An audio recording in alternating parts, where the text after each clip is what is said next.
From life's first cry until its very last groan, we have no reason to fear. Whether the economy goes up, whether the stock market goes up, whether it goes down, we have no reason to fear because God is with us every single step of the way. And how do we know that? Because the Scriptures confirm that. If you've got your Bibles this morning, we're going to be in the book of John, chapter 14, and we're going to be talking about some things this morning about who Jesus is and what he has done for us. Now, I don't know if you were paying attention during the video or not to watch those cute little faces. How many of you were still awake at that point, that you were seeing those cute little faces? Now, how many of you, when you were seeing those faces, were looking at them and looking and seeing how sweet and cuddly and cute they were? How many of you raised your hand if that's what you were thinking when you saw those, okay? How many of you, when you were looking at how much fun they were having, saying, you know what, maybe somebody ought to put me in a learning center and see how much fun I have? Anybody thinking of those kind of things? I was kind of thinking that as I was seeing all those happy faces.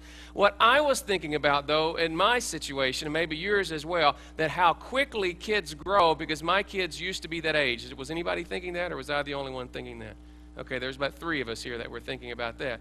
But another thing that I was noticing is that I try to look at those faces and those pictures to see if I can recognize any of those faces. And Jesse, my clicker is not working. You promised that my clicker would work, Jesse, so you'll have to come out here and grab this here in just a second. I'm going to send this with somebody.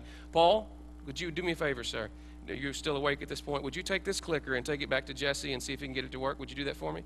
You're a drummer, so I know it's going to be a challenge for you, but if you don't mind doing that for me, I would appreciate that. So Paul's actually a left-handed drummer is what he is, and so is it working now?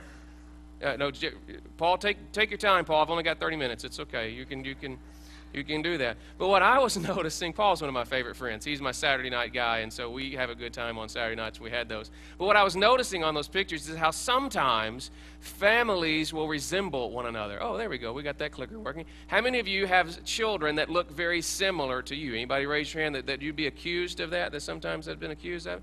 Well, I know that in my case, how many of you who know my children would say that at least one of my childs look like me? Anybody would recognize? Yeah, you've seen that. And because of that situation, I noticed that sometimes fathers and sons are similar. Thank you, Jesse. I appreciate that. Good toss. And, yeah, still got skills. Yeah, I do. That's right. And so I was noticing that sometimes fathers and sons look alike. And so when I see those pictures of those kiddos in the Learning Center, I'm trying to pick out who their parents are. Because, see, oftentimes I will see either the child in the Learning Center or I will see the parent dropping the child off or oftentimes picking the child up, as I'm not here early enough when they drop their kids off in the mornings. So I'll see them on their way out, and I'll try to figure out who goes with who. And so I've noticed that sometimes fathers and sons, there's this family resemblance. And so what I did is I went online and I just found some pictures of fathers and sons to see this similarity, this resemblance. And I want you to see if you can see the resemblance of these fathers and sons. Can you tell the resemblance there? These are just random pictures from the internet, and I am told this is not a twins. This is a father and a son, but don't they look pretty much identical? Don't you think so? Any of you look like your dad? Raise your hand if you would admit that this morning. Okay, we have 1, 2, 3. Women are raising their hand now, so there's like 4 or 5 of them that are, okay, several of those. You kind of look like your dad. And so I went through several of these pictures and said, wow, this father-son resemblance looks a lot. I mean, those 2 guys, you know that acorn didn't fall too far away from what? From the tree. And so I went through and saw some other pictures like this. Now, this one I love. Because if you just look at this pretty closely and you look at the eyebrows and the mouth, and we don't know who the mom is, but we definitely know who the dad is of this picture, right? Because those kids look the same. And, you know, that's true of just about anything that you look like. Fathers and sons just kind of look alike whenever you see the fathers and sons. There's this resemblance, this similarity. I mean, look at those 2 guys. I mean, don't those look like a father and a son together? And this one I liked as well. I mean, that's a father and son. That you can just see that resemblance within that family. And it still happens occasionally from today, all of those kind of things. And the reason we want to talk about father and son resemblance is because there are a lot of people who are interested in knowing about God and what is God like. And yet we have the greatest resemblance of who God is through the Son, Jesus. And in John chapter 14, Jesus is in this long extended conversation about what is going to happen from this point in that time frame beyond. We often call this the Last Supper. We have the Lord's Supper that's been instituted because of this. And through this conversation, Jesus begins to tell the disciples several key things that are going to be very, very important for them. One of the things that he says to them is that one of the 12 is going to betray him. that one of these 12 guys that he has been with for the last 3 years, who have seen everything that he has done, who's been a part of everything that's happened, one of them is going to betray him. And that ends up being who? Judas. Not just Judas, but Judas who? Judas Iscariot, because there's 2 guys named Judas among the 12, and the poor guy whose name is Judas, but not Judas Iscariot, he has a tough time in life. But Judas Iscariot is confronted with this, and then he leaves. And then Jesus says something very shocking to the other disciples, that not only has there been a betrayer among them, but that he himself, as Jesus, is going to be going away. In fact, he tells them in so many words that he is going to die, and they are going to have to see something different happen. He also begins to answer questions. Peter says, Lord, you're not going to leave without me doing something about it. I'm going to fight to the death to keep that from happening to you. And then Jesus looks at him and says, no, Peter, that's not what's going to happen. In fact, before the rooster crows 3 times, you're going to betray me. And exactly that happened to Peter. Then he has this conversation about who is the way. And one of the disciples, Thomas, is going, Lord, where are you going? We don't know where you're going. We don't know how to get there. Where is the way? And as we talked about last week, that way is Jesus himself as the way, not a way, but the way, the truth, and the life. Well, we come to the rest of the part of our passage, and John now has not John, but Jesus has another questioner, and that question comes up from Philip. And Philip asked this question about verse 8, because Jesus says in verse 6, where we ended up last week, is that he says, I am the way and the truth and the life, and no one comes to the Father except through me. Then he says in verse 7, if you had known me, you would have known my Father also. From now on, you do know him and have seen him. When Jesus said that, one of the other disciples, Philip, who is not mentioned as spoken at this point, asked this question. He says, Lord, show us the Father. We want to see what God is like, and if you show us who God is, that will be enough for us. To which Jesus answered, don't you know me, Philip?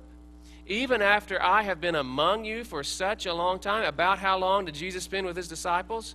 About 3 years, wasn't it? On a daily basis. And Jesus says to Philip, hey, Philip, don't you know me? Even after I've been with you such a long time, anyone who has seen me has seen who?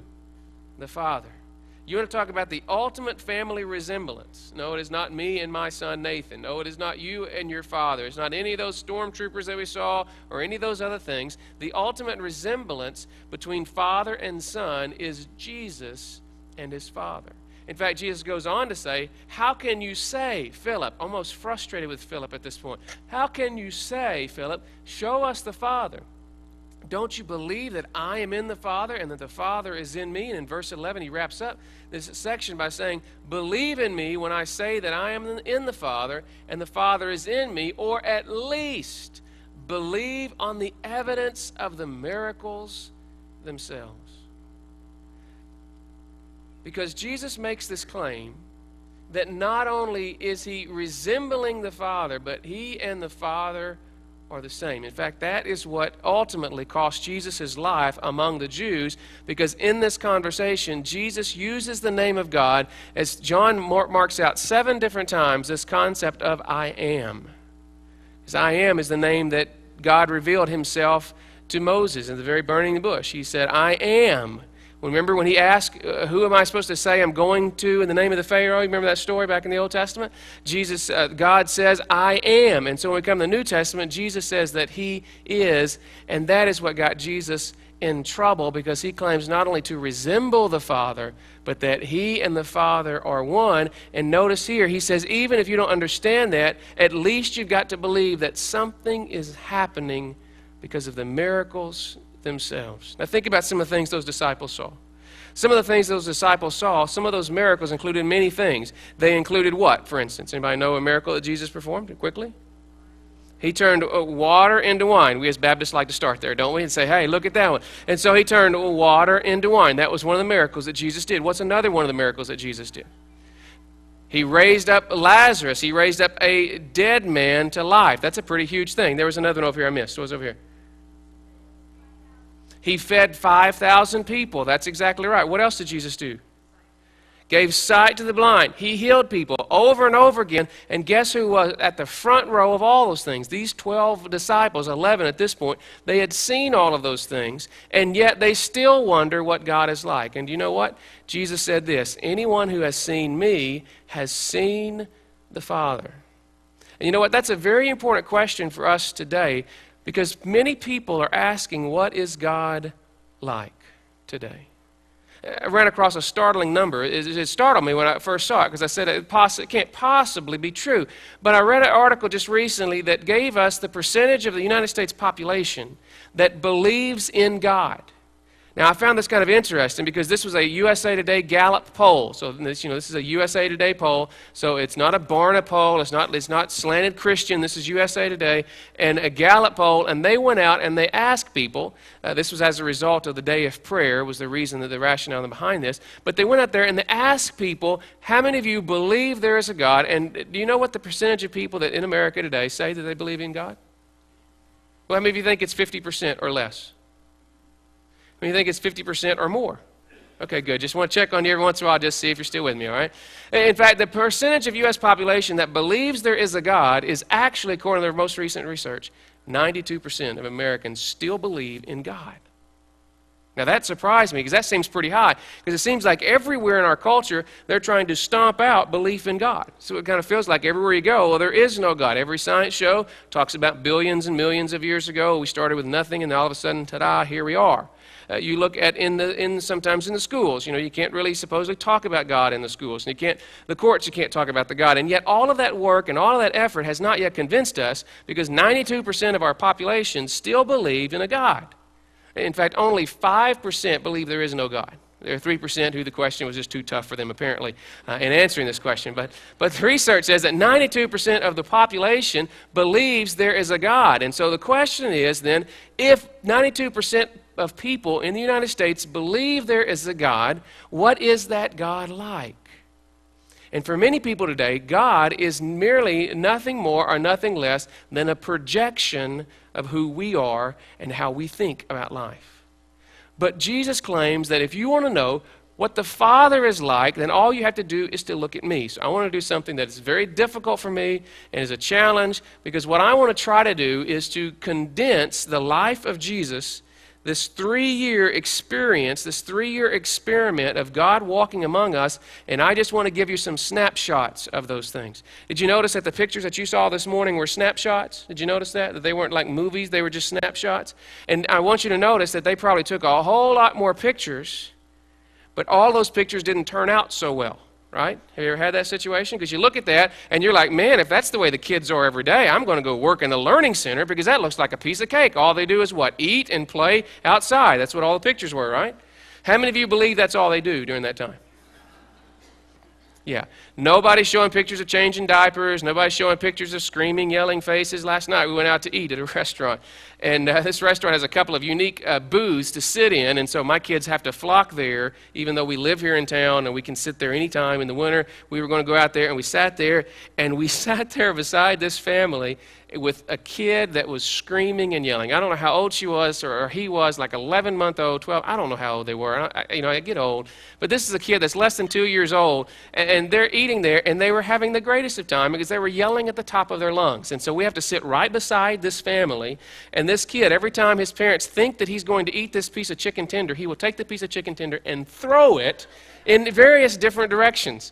And so he threw one, and Mom was like, ha ha, that's funny. And the kid takes another one. And I'm like, that's a lot of money on chicken nuggets. So I'm kind of like, holding my hand out here, seeing if I could catch one of those, because that's going to be good news for me. And so you can have all those things. In fact, he threw one, the dad beside him, and the dad kind of turns around on this other booth, hands him the chicken nugget back. And so, you sit there and you see all of those things that happen, and you can't condense those in just a couple of snapshots, because probably that kid's in a beautiful learning center, and they took his picture someplace, and he looks happy. He was not happy last night. He was very upset.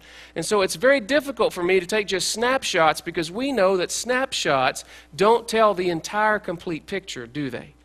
But what I want to try to do is to talk about a couple of things about how Jesus is like the Father, so that we would know more about who God is because we have seen the Father. You see, Philip asked the question, God, show us the Father. We don't want to know what God is like. And what I think is happening in our culture today is that many people believe in God and they say, what is God like? And Jesus says, you want to know what God is like? Then look at me in my life. Now, what are some things that I would highlight? Well, here's just a couple of highlights. Number one, that the Father and the Son, they are not like us. God is not like us. God does not think like us. He does not respond like we do. And you can tell this from the very beginning when he made his entrance into the world. Now, I'll have to confess that I have a little man cave in my house where I will occasionally go into, and I wish it had a lock on it. It doesn't. I'm thinking about a lock, so that I can go in there and just get away from my children for just a few minutes, and sometimes I will do the evil thing of turning on the television and flipping through the channels. Okay, I will do that. As anybody else would admit today that sometimes you will do that. It is not a good thing to do. The other day, I was flipping through the channels, and I was flipping through, and I saw this World Wrestling, whatever it's called today. And I'm watching how every one of those wrestlers comes out. Now, see, back in the old days when I was watching wrestling with my grandfather, it was a whole other world. Remember wrestling the way it used to be 30, 40 years ago? It is totally different than the way it was. And I was surprised at the entrances of all of these stars. Have you ever seen the entrances of these wrestlers that come out? I mean, they walk out and they've got music blaring, and they got fireworks, and they got smoke, and they got all these lights, and all these things happen. And I'm thinking, well, isn't that crazy? All of this is just one person walking out there, and the crowd is cheering. You've seen these things, right? How many of you would admit today that you've seen these kind of things? All right, we have some counseling available afterwards, all right? If you've seen these things. I'm just flipping through going, wow, what an impression this person makes. And then I started watching, and this is not just sports like that, but it's all sports. Just recently, when LeBron signed with the Heat, they had this big thing going on. And in fact, if I was reading correctly, the Heat, when they signed LeBron, they've sold out all of their season tickets, so they've had to fire everybody within the organization whose job it was to sell tickets, because they've already sold them all out. And so you watch this thing, and they have this great experience, all this stuff, and I started thinking about how we are so into self-promotion today. We are so into self-promotion, and I was reminded that when Jesus came, he didn't have lights, he didn't have sound effects, he didn't have all those things. All he had was a little manger. Now, I want you to think about this. If you are God and you're going to come to the earth for a 3-year time period, how would you come in? You know, we have wrestlers and we have sports athletes, and they will come in. It's funny to watch even in preseason football how so excited some of these players are for just merely reaching the end zone. And they've got to dance, and they've got all these kind of things going on because it's all about self-promotion. But when you think about when Jesus came, he did not come looking like a professional wrestler. In fact, he comes in one of the most vulnerable times, in one of the most vulnerable ways that he could possibly come, and that was in the form of what? A little baby. And not only that, but when he shows up, he doesn't come to a major palace or a major temple. He gets put where? We call it a stable or a manger. It's a feed trough, isn't it?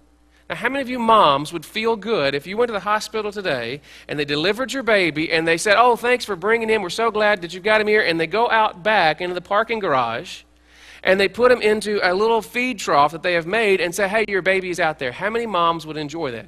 By the way healthcare is going, this may become something else that we will be doing in the future. So you might get used to this. This may be coming around again. But can you imagine this baby that's get put in a feed trough is not just any baby, but this is God himself. And in fact, the only light show that ever happened with that was for who? It wasn't kings and queens. It wasn't important people. It was for whom? A few shepherds. You think shepherds are important people in that time and day and age? No, it wasn't at all. And so when I started thinking about all of these things, that Jesus and this God that we serve is not like us, because you and I, if we were God, we'd come in with at least one smoke machine around us when we walked into the room. We would at least have some kind of music and something that would be going on and say, aha, here I am God. He didn't even do that. By the way, the wise men probably weren't there in the stable, so I just want to point that out to you. You can think about it. It is Christmas season here in Branson. It's August, and so you'll be seeing these things very soon if you've not seen them already. So just a reminder of you that. But the whole point of all this is that when God came, he didn't come like you and I would come and show up. He came in a humble way, in a way that was just totally different than you and I would think about.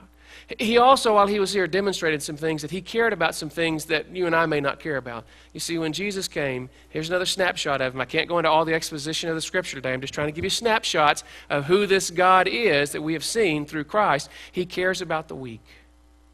You know, we live in a society where we don't care about the weak. We oppress and we abuse the weak, don't we? I mean, people today are trying to trying to take the weak and the weak-minded and sell them something. It's funny sometimes on Fridays when I'm in my little man cave and I'm just flipping through all of the infomercials that are on during the day. And I look at all the opportunities that we have, and I'm thinking, nobody cares about the people that are actually watching these things, because there's this guy how you can become a millionaire in real estate with $3. If you just have $3, you can start and do all these things. And we try to oppress the weak, but Jesus never oppressed the weak. In fact, he cared about the weak. Here's just some random verses for you. In Matthew chapter 12, he says this.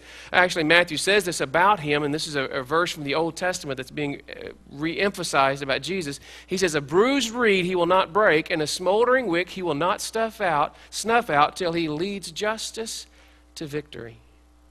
God cares about the weak. In fact, this morning, if you feel weak in your spirit, if you feel weak in your life, I've got one verse for you. This is worth the price of admission, and it's Psalm 34, verse 18. It says this: "The Lord is close to the brokenhearted."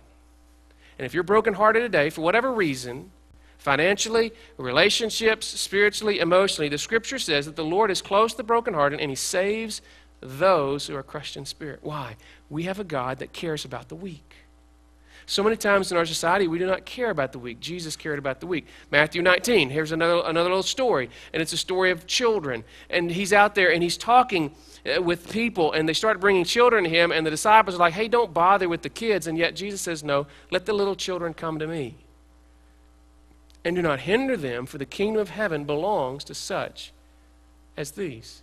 And then he grabs his disciples one time, and they're going to the treasury, and they're watching people bring their offerings, and people are bringing their offerings, and the rich people are coming. And I can't believe it's the disciples. They're sitting there with Jesus one day in Mark chapter 12, and they're going, "We are watching people put money in the offering plate. Why are we doing this, Lord?" And he sees people come by, and people with a lot of money throw the money in hard with the metal bucket so that the metal bucket rings so that you know how much money somebody put in there, okay? And so that happens time and time and time again. Then there's this little old widow lady. And she comes in and she drops in 2 little coins. Those coins are worth 1/64 of a day's wage. Now you figure out however much you make a day, divide that by 64, and that's how much she put in. It's just a little bit, 1/64 of one day's work. And Jesus gathers everybody around. His disciples says, "Hey, I tell you the truth. The poor widow has put more into the treasury than all the others." See, Jesus notices that. You and I may not notice that. If we figured out that if you're making $10 an hour, working 8 hours a day, that amount of money is like $1.25. That's what that would be. You know what? You can put your $1.25 in today, and you go, "Oh, nobody really notices that." Jesus notices that, because he knows the situation that you are in, because he is concerned about the weak. Not only is God different from us because he's concerned about the weak, he also cares about messed up people. Now, here's a good one for us. Anybody would admit that you're a messed up person? Anybody admit that? Only one. Okay, thank you. God will get the rest of you. It's all right. Jesus cares about messed up people. And in fact, the greatest story of that's found in Mark chapter 2. If you've got a minute, let's go there for just a moment, because all I can do is give you snapshots today. I don't have time to go through a whole video and show you all the things that are in depth. But if you've got just a snapshot here, Mark chapter 2, it's a beautiful little story. Mark chapter 2, we see that Jesus is out there and he's ministering to people, and he calls a particular guy. He calls a guy by the name of Levi. Sometimes we know him as what? Matthew. And he calls out Levi, and Levi is one of the most popular people in the world because he is a tax collector.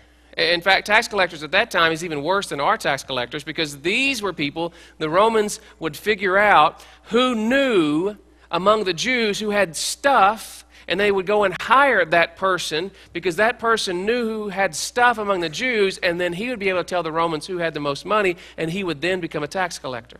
Tax collectors were very low on people's priority list of parties, okay? You didn't really invite them. They didn't get very many Christmas cards. They weren't invited to a lot of places because they were very low, because not only were they taking money from them, but they were also traders as they were doing that. Not trading money, but traitors, all right?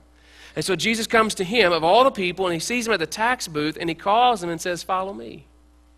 Jesus is interested in the tax collectors. Isn't that good? That way you and I don't have to be anymore, because Jesus is interested in them. That's not true. And he reclined at the table of his house because many other tax collectors and sinners were reclining with Jesus and his disciples, for there were many of those kind of people who followed him. And the scribes and the Pharisees, when they saw that he was eating with sinners and tax collectors, said to his disciples, "Why does he eat with tax collectors and sinners?" And when Jesus heard it, he said, "It is not the healthy who need a doctor, but the sick. I have not come to call the righteous, but sinners. See, God is interested in those who are spiritually and emotionally sick. It was about 2 years ago now that Kendra's father became very ill. And he's a typical man. He's a man's man, strong guy. And he found a blemish, a spot on his arm, and he decides, you know what, that's no big deal because I'm a man, it will get better. Okay? Isn't that what we do as men? It'll get better, whatever it is. And it didn't get better. And he looked at it and said, well, it's going to get better. Even though it's a little bit bigger, I'll put a little salve on it. I'll put a little something on there because I'm okay. I don't need the help. Until it got worse and worse and worse and worse and worse till at one point, a couple of years ago, he actually passed out because that was not just a little spot, but that was actually MRSA, a staph infection that was growing. And by the time he was finally taken by ambulance to the hospital, they had to cut out a size of my fist outside of his chest area because that little thing that wasn't a big deal was a big deal. And you see what many of us will say, you know what, we're okay. We don't have to go to the doctor because the doctor will find out that something's wrong with us, right? And that's why we don't go to the doctor, because he'll find out something wrong, because we'd rather not know if there's something wrong. We'd just rather be oblivious to that. And what Jesus says is that when people are sick, they will go see a doctor, and people who are healthy don't typically go to a doctor. And the problem is that many people think they're healthy, and they're not really. In fact, that may be your problem today. You think you're okay. And you go, I'm not sick. I'm not going to go there. But Jesus said, I care about the sick because it is the sick who need a doctor. You see, God is interested. Jesus was interested not only in the weak, but he's interested in the messed up people. But here's the best thing about Jesus. And there's so many things I wish I could say that I don't have time to say today. But the one thing about Jesus that we need to recognize is that he takes action. See, you and I so many times will watch something go wrong, we'll see something bad out there, and we will just let it go by. Have you seen one of those television shows they have, and they will put people on hidden camera, and they'll throw somebody out there doing something, and we'll watch the people not take response or not take action? Well, notice what Jesus did, according to the book of Philippians, Paul writing, talking about Jesus, saying this, who being in the very nature God, did not consider equality with God something to be grasped, but made himself nothing, taking the very nature of a servant, being made in human likeness, and being found in appearance as a man, he humbled himself and became obedient to death, even death on the cross. And the rest of that verse goes on to say, so that he might be the one, that he might become the gateway for all of mankind. Here's what I want you to know. In these just quick snapshots that God is not like us. That if you're thinking of who God is just a projection of yourself, then that can be nothing further than the truth. That God is interested not in self-promotion like we are, but he is interested in being humble and humility as an example for us. He's also concerned about those who are weak. Not oppressing them, not abusing them. He is concerned about the weak, and he's also concerned about those that are messed up, those that are far from God, those who are sick and don't yet even understand that. But here's the most important thing for us this morning. More than just knowing about who God is, the question should be this for us, that if Jesus resembled his Father, should we not resemble him?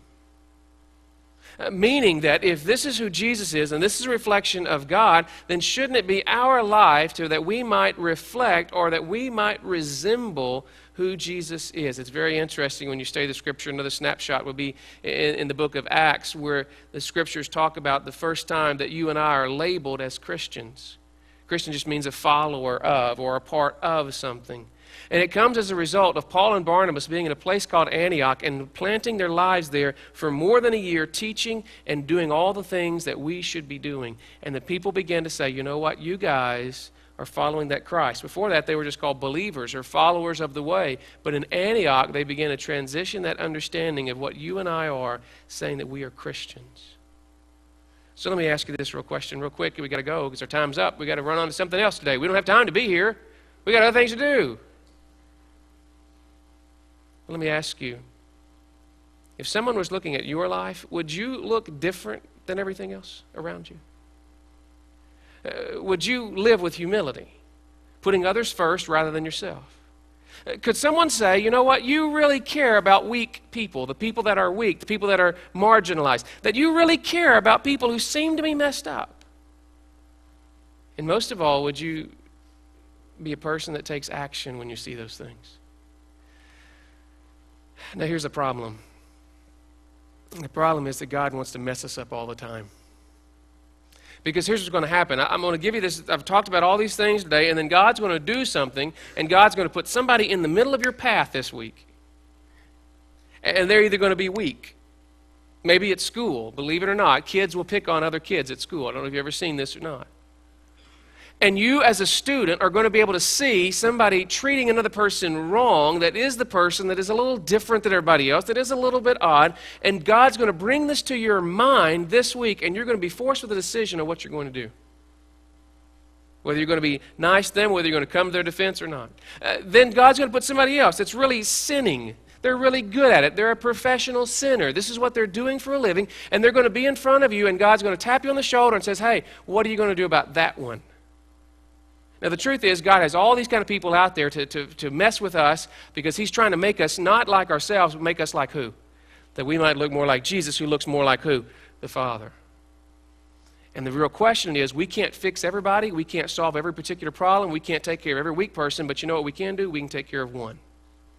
And we can take care of one that God puts right in front of us this week. So the question is, will you be like Jesus and not just see them, but that will you take action? Because if Jesus resembled his Father, should we not resemble